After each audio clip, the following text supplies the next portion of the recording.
at Queen Street United Methodist Church in downtown Kinston, North Carolina. Glad to have you with us today and welcome your comments. We are studying the book of Deuteronomy, and today we are starting with chapter 24.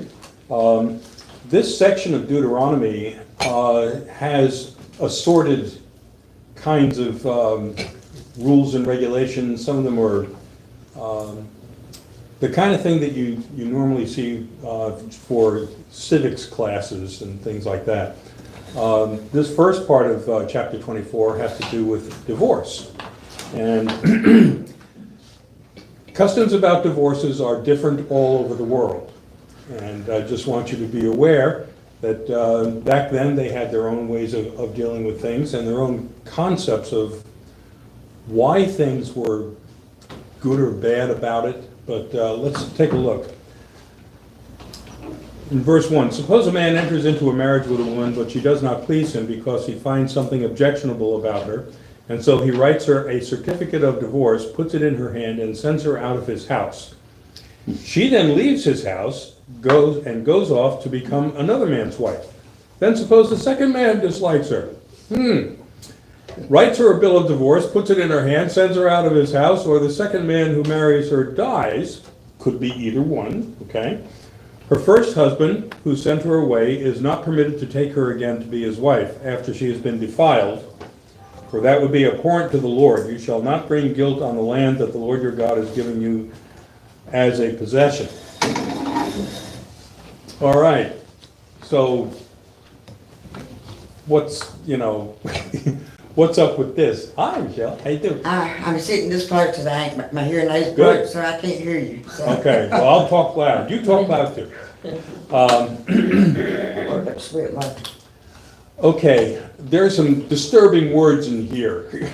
Okay, this idea that a woman is then defiled if she goes and has a second marriage, and a lot of people have taken a look at the biblical understanding of divorce and say that it's not permitted, or that a person who is divorced and then remarries is somehow excommunicant, basically, that you can't receive the sacraments of the church if you've been married and then or divorced and then remarried. Okay. None of that is an accurate understanding of what divorce was in the Bible, okay? Divorce in the Bible was permitted, remarriage was permitted, okay? The idea that someone was defiled as a result of the second marriage it doesn't put her out of the assembly, okay? And she actually would be free to marry a third person and still be in the assembly, okay? It's just that if you come back to the first guy, then you got a problem. That's how they look at it. Jesus was quizzed on this, as you know, and the Pharisees wanted to know if divorce was permitted. And Jesus said, yes, it is permitted. It is lawful because we're human and we have issues and we need to be able to adjust in life. But that's not the way God intended it. God intended that we do everything we can not to have a divorce. And but that doesn't mean that Jesus was trying to prohibit it.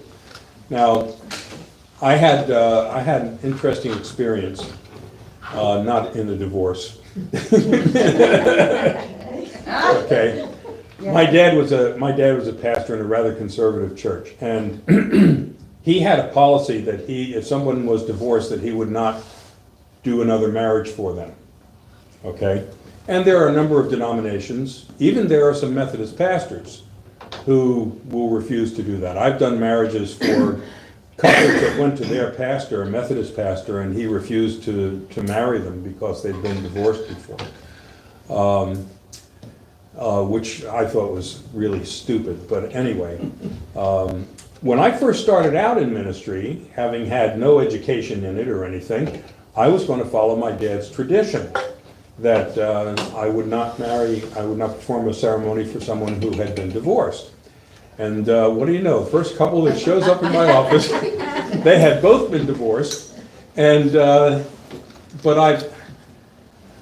I had the wisdom, at least, to say, I'll listen to your story. And so they told me their story. And each one of them had been basically abused by their spouses. And that the divorce was not, it wasn't something that they had initiated. But there was plenty of reason for them to be divorced. They could have initiated the divorce themselves without guilt.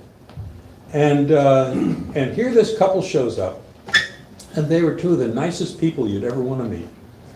They were just really wonderful Christians. They've both been in my church, and just, you know, the kind of people that you hope your kids always grow up to be, kind of thing. And they had been so broken by that divorce experience, and then they had found love. And I saw in their relationship that they were being healed from that harm that had befallen them. And they had regained a measure of self-confidence. They had always felt tremendous guilt over what had happened to them before, without reason. But sometimes you feel guilty for things that you just can't stop, you know. And these people were obviously in love. And what I saw was that God had put these two people together to heal them and for them to find redemption. And that has changed the way that I approach marriage counseling ever since. Those two, I did the marriage for them, and they were the most wonderful couple, strong marriage.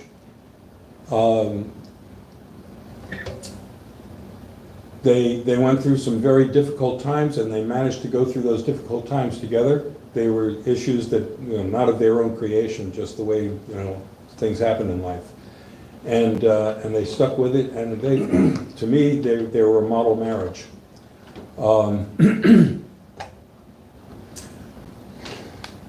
There is a point when I do premarital counseling. The first thing that I start out with are the vows, and I don't give them an option to write their own, because I've heard some really stupid vows. You know, I had one guy. There was one guy. I wasn't my wedding. I was just there. You know. And he said, "You are my most favorite wife." I'm thinking, oh my God. What is he, Islamic or what? You know. But anyway, I don't let them write their vows, because for one thing, they're too young to do it. If you go to take a driving test, you don't get to write your own test. Okay? So if it's going to be a Christian marriage, it's going to, by God, be a Christian marriage. And we're going to use the traditional vows. Okay? So the first session, I explain to them what the vows are, because I don't want them to say things that they don't really understand. Okay? In the introduction to the ceremony, there is a portion where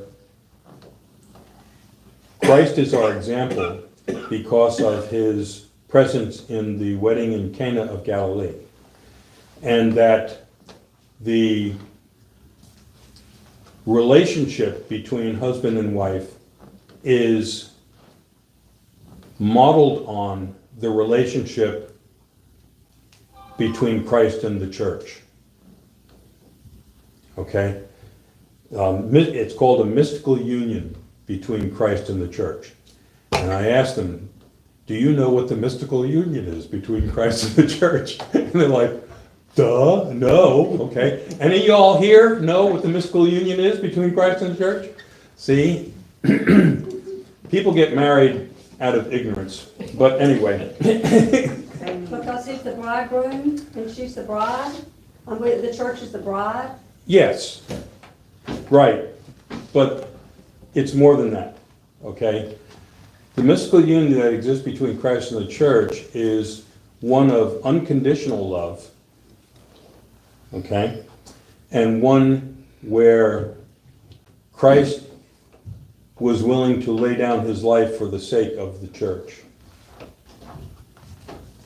So the union is not just one of respect, consideration, love.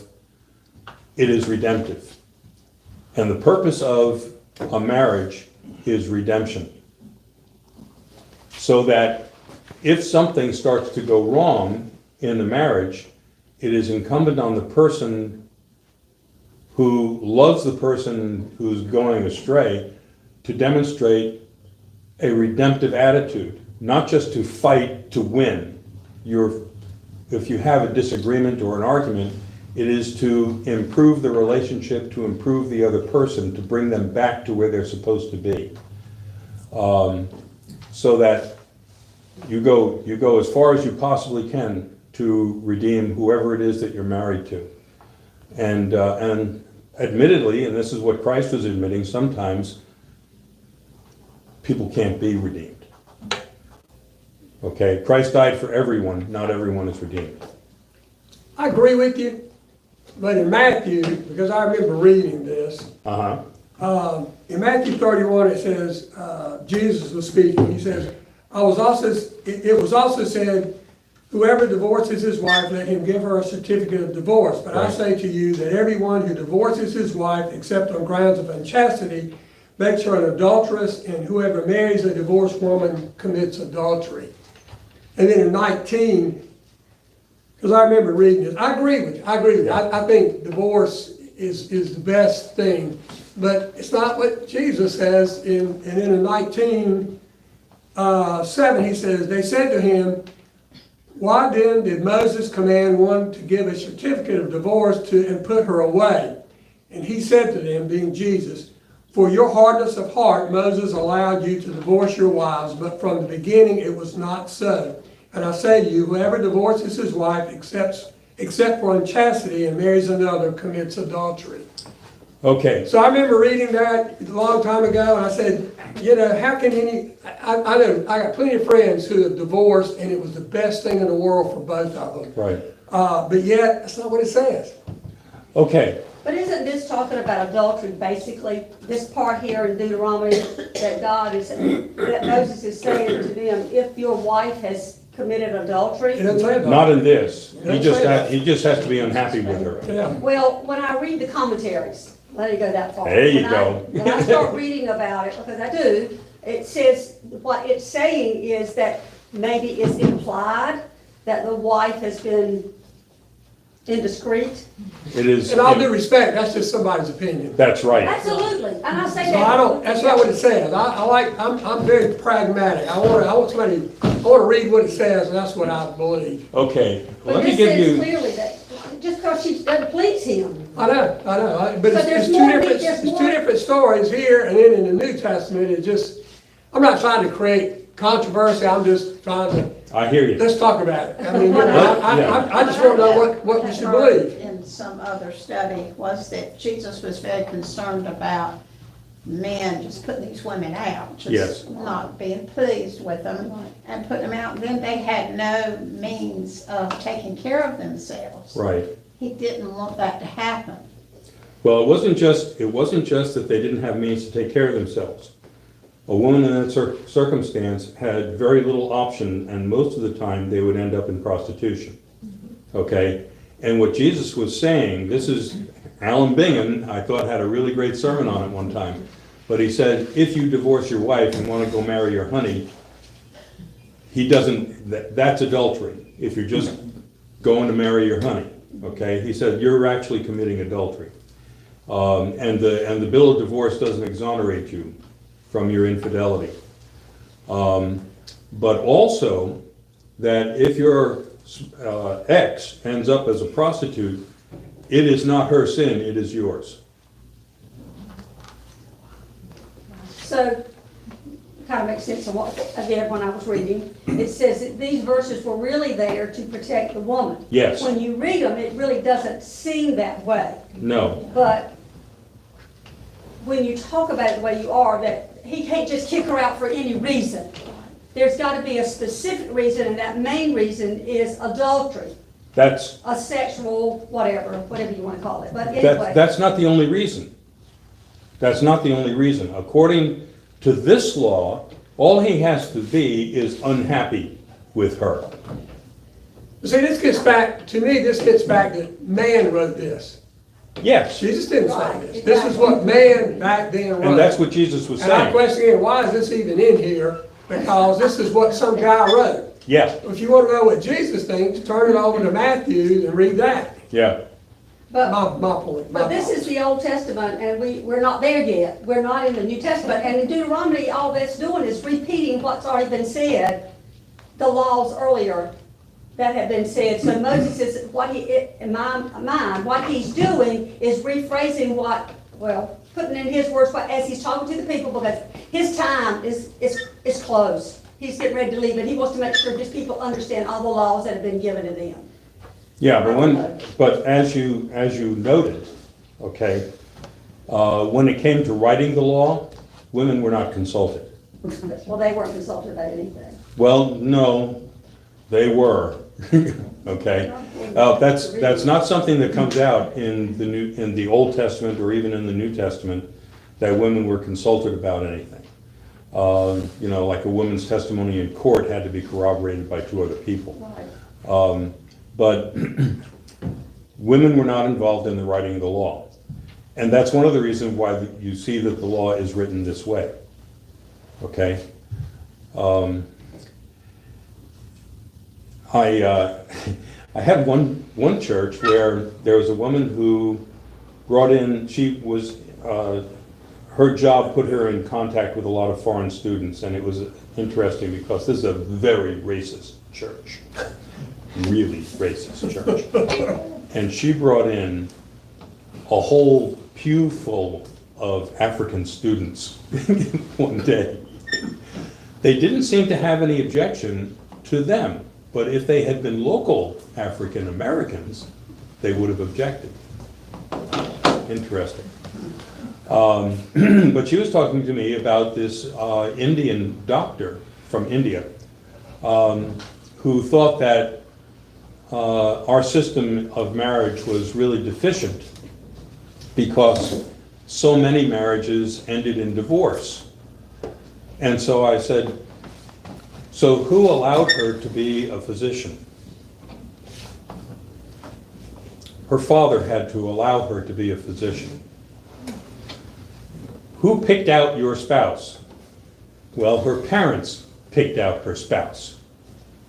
Okay? She couldn't just marry anybody she wanted to. And I said, and if she wanted to divorce that guy, could she do it? No. I said, if Indian law permitted divorce, like divorce is permitted in this country, you would have a much lower rate of successful marriages than we do. Because if you're in a society where one side of the equation holds all the power, then you have a society that is unbalanced, and you have a society where half of your population is diminished. Now, one of the things I bring out also in the premarital counseling is you have 2 creation stories. In the first creation story, God creates man and woman at the same time, and they are helpmates. Neither one of them is above the other. Then you have the second creation story. And in the second creation story, God curses them because of their sin, and the man is then put in charge as part of the curse. I don't think I want to touch that. So what I tell them is Christian marriage does not incorporate a curse. And I point out to them, especially in our tradition in the United Methodist Church, the vows between husband and wife are identical, and neither is conditional. Now, back then, only the man could divorce her. Correct. And in many societies today, the woman does not have the option. Now, I find it interesting, like in the Middle East, all a man has to do is to tell his wife to get out 3 times and she's divorced. He doesn't have to give her a bill of anything. She's just kicked out. Now, recently, The wife of the Crown Prince of United Arab Emirates told her husband to get out 3 times and considered him divorced. And let me tell you something, she was not without influence. Because if she was without influence, she wouldn't have been married to the Crown Prince. So it's going to be interesting to see how, if that divorce is recognized over there. But anyway, she didn't have much good to say about the Crown What happens Prince. to the children in these situations? Ah, that's another thing. There's nothing in here that talks about what happens to the children. Well, the very first thing it says, suppose a man enters into a marriage with a woman. Right. It's not like the woman had any choice whatsoever. So I'm gonna marry you. And so if it doesn't work out because I'm not happy. Right. That's exactly right. Well, in UAE, the king thought that they were spending too much on weddings. And believe He was me, probably right. they could be super lavish over there. So he put a cap on it. And the tradition now is that for a wedding, the men will have a party. And only men attend the party. When the party is over, the groom will go to the bride's house and say, let's go, we're married.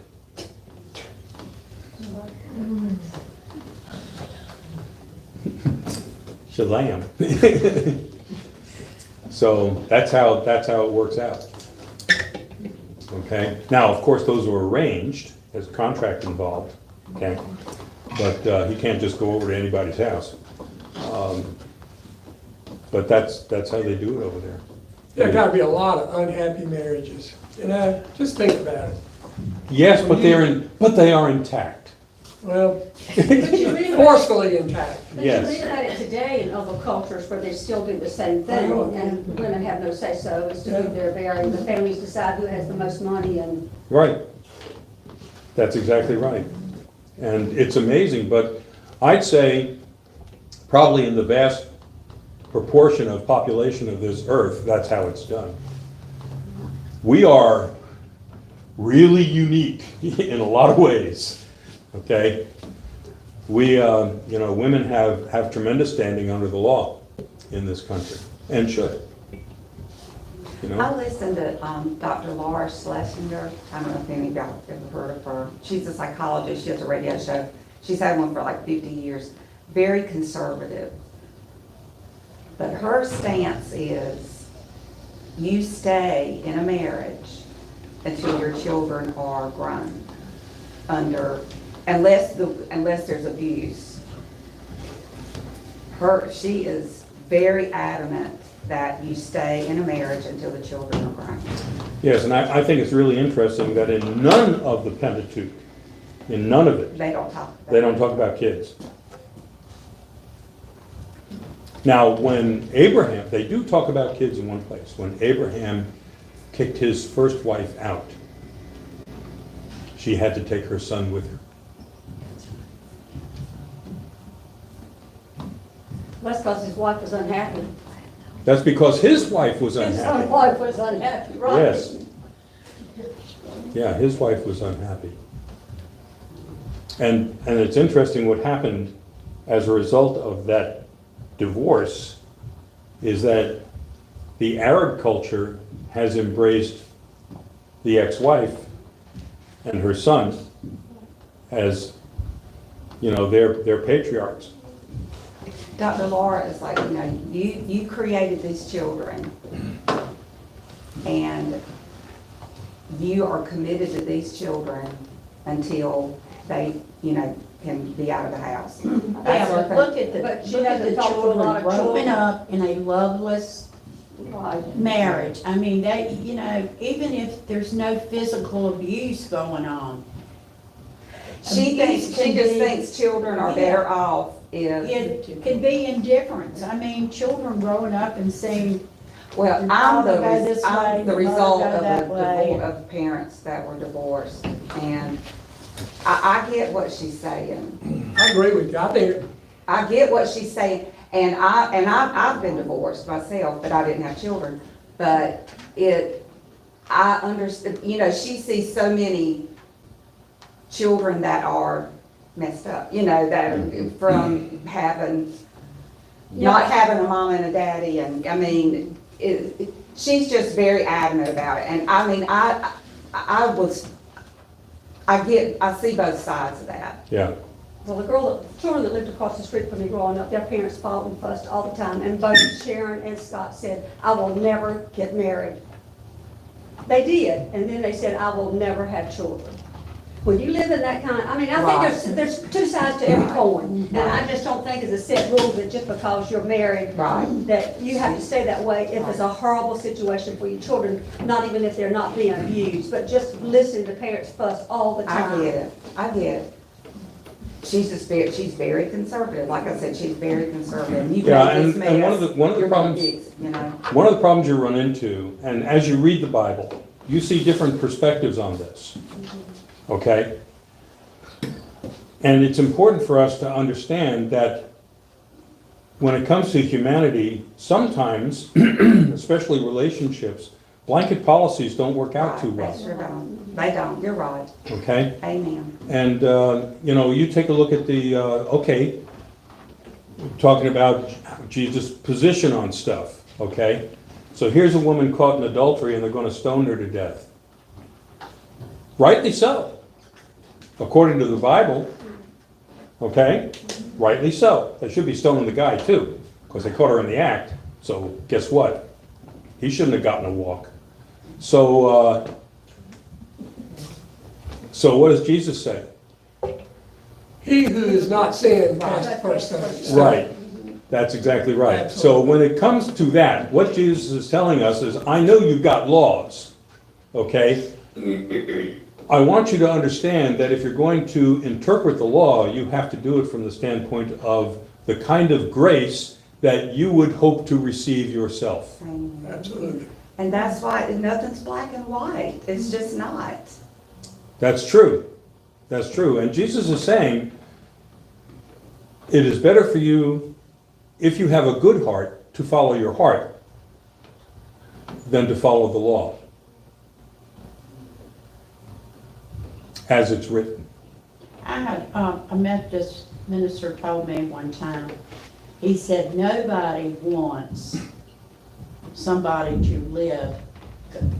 Jesus does not want somebody to live in an abusive marriage. That's correct. I believe that. And that's why the emphasis in my counseling is that the reason, I mean, when they walk in, they are so in love that they are totally blind to a lot of the characteristics that they're walking into with this other person, okay? And that's one of the reasons I say, look, you are so deeply in love right now, and you're so committed to each other right now, but 5 years from now, you're going to be looking across that breakfast table and wondering, what did I do? Okay? And that's why I emphasize that the purpose of your relationship is redemption. And that doesn't just apply to your spouse, it applies to your children as well. You have to teach your children redemptive behavior. Okay? And sometimes redemption, it takes a little bit of backbone. Okay? But the whole function, everything that Jesus is about is redemption. I mean, he gave his life for the sake of redemption. And if that's the case, then the primary motivation of all people who follow Christ is redemption, no matter who they meet or where they go. All right? It's a journey. I mean, we're trying. We're trying. Lord knows. It's true. It's true. But But not everybody No. is. it's a journey, but you got to learn how to drive. Okay? Gotta Or grow up. you're dangerous. And Gotta grow up. yeah. So, but the idea is, why are you doing it? Why are you doing it? If you're going to have an argument, why are you arguing? Are you arguing to win, or are you arguing to redeem? You know, what is the motivation? So that even if the person hears harsh words from you, they know it's meant for your improvement. not so that they can dominate you. James should be really improved. We're not mentioning any names here. I should be really improved. But, okay, now, I went through basic training, and I went through officer candidate school, and I can tell you that there were certain sergeants and some lieutenants that I really, really despised, okay? Because everything they did seemed like they despised me. Nobody worked harder to keep me alive than those people who I despised. It's like your worst teachers are the best teachers, the meanest teachers are the best teachers. Yeah, because they hold you to a standard. They care. That's right. They care because life is going to hold you to a standard. You better live up to it. Well, So, what about this angle? The man might want to think twice before he kick her out because he can't take her back. that's right. If he change, He can't take her back, no. changes his mind. No, and there are a number of places where we say he can't ever have her again. And not just in this circumstance, but he can't ever have her again. So you might want to think about it. You may want to think about it, right? And she might feel, dodged a bullet there, okay? All right, let's see, where are we? We're way past. Okay, so we didn't get very far, but then we have miscellaneous laws, and we'll get into the miscellaneous laws next week, okay? So I look forward to seeing you, and I hope the discussion was helpful, okay? Sometimes we run into stuff, and then the Bible just slams you upside the head with some things, so. See you next week. Be a teacher. There you go.